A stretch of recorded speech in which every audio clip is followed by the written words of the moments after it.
lot of us as melanated women, black women, a lot of us have we're empathic. We're empaths. Y'all know, like I said in the last video, the opposite extreme of the empath is narcissist. And because a lot of us as melanated women have been so hurt and wounded and battered, a lot of sisters go to the opposite extreme and they become narcissists. They're like narcissistic empaths.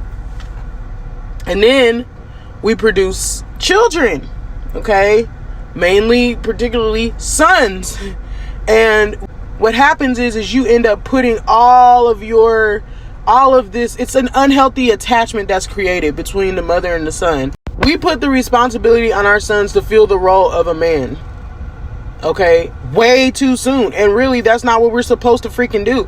And when you do this is what ends up creating narcissists. All right. And a lot of the mothers before us, they did that to their sons. And now we are having to suffer the consequences of what their mothers did. Like, but feel me here. Okay. We are having to suffer the consequences of what the mothers did or didn't do with their sons. All right. So also too, a lot of women that were in abusive relationships and their sons were exposed to that. All right. That ends up breeding a narcissistic ass son.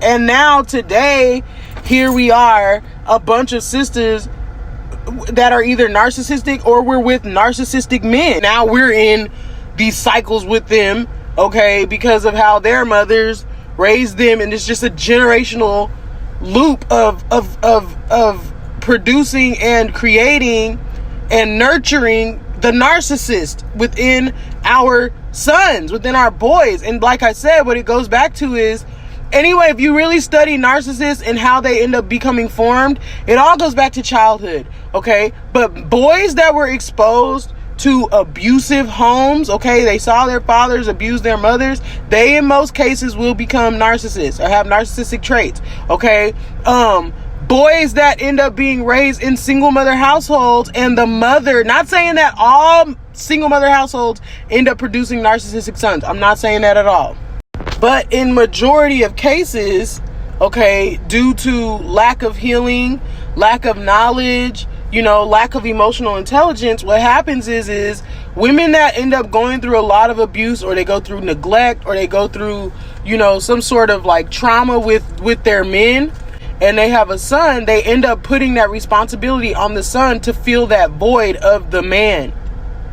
Okay. And this ends up creating narcissistic sons, narcissistic men. Like, you do not, that's very unhealthy. We are not supposed to make our sons like our men. Okay. Like, oh, he's the one, he's the man of my life. My son is the man of my life. No, he's not. Your son is going to one day grow up and get with another woman and marry her, and he's going to be the man of her life.